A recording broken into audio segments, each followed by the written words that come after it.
L'intérêt d'un séminaire comme celui organisé par l'IPMED sur la question énergétique, c'est de rassembler à la fois les opérateurs dans ce secteur de l'énergie, les organisations qui réfléchissent, qui étudient la question de l'énergie, particulièrement l'Observatoire méditerranéen de l'énergie, et tous ceux qui s'intéressent à cette question stratégique. Moi, je pense qu'on manque de dialogue au niveau de cette région-là, et je suis plus convaincu d'une vision qui soit partagée. Pour que cette vision soit partagée, il faut dialoguer, il faut partir des réalités locales, et donc ce type d'occasion, qui d'ailleurs mérite d'être reproduit assez régulièrement. Il faut élargir le réseau des gens qui s'intéressent à l'énergie au niveau de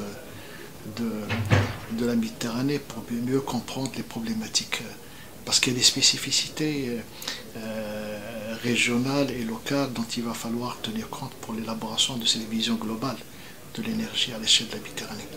L'énergie a un rôle stratégique au niveau de la région méditerranéenne pour plusieurs raisons. D'abord, il y a les besoins qui sont grandissants en termes de demande d'énergie primaire et d'énergie électrique dans les pays du sud et de l'est de la Méditerranée, au point où à l'horizon 2030, cette partie-là du monde va représenter en termes de consommation l'équivalent de l'Europe, de l'Union européenne actuellement. Alors ça c'est le premier point. Le deuxième point, c'est que l'énergie mérite d'être couplée à une question qui est encore plus centrale, qui est celle de l'eau.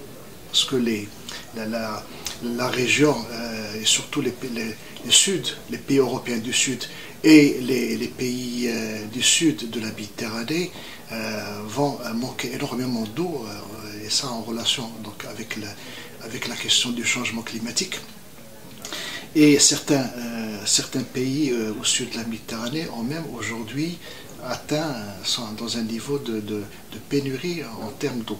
Donc on ne peut pas concevoir une stratégie énergétique sans l'intégrer à la question de l'eau, qui est une question centrale. Bon, il y a d'autres éléments qui interviennent, et les scénarios qui sont faits pour cette région, pour la région de la Méditerranée à l'horizon 2030, montrent qu'avec des hypothèses qui, moi, me paraissent relativement pessimistes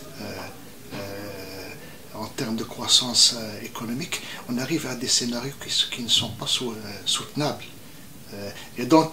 Et s'ils ne sont pas soutenables au niveau de la demande d'énergie primaire, ils sont encore moins soutenables pour la partie énergie électrique, dont le taux d'accroissement est pratiquement le double de celui de l'énergie primaire.